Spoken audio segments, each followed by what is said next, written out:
Pag-ingatan ninyong hindi pakitang tao lamang ang paggawa ninyo ng mabuti. Kapag ganyan ang ginawa ninyo, wala kayong matatamong gantimpala buhat sa inyong amang nasa langit. Kaya nga, kapag naglilimos ka, huwag mo nang ipag-ingay pa na gaya ng ginagawa ng mga mapagkunwari. Naglilimos sila sa mga sinagoga at sa mga lansangan upang sila'y mapuri ng mga tao. Sinasabi ko sa inyo, tinanggap na nila ang kanilang gantimpala. Sa halip, kapag naglilimos ka, huwag mo nang ipaalam ito sa pinakamatalik mong kaibigan.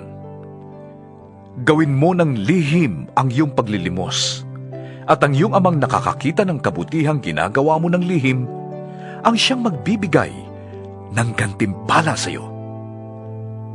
Kapag nananalangin kayo, huwag kayong tumulad sa mga mapagkunwari. Mahilig silang manalangin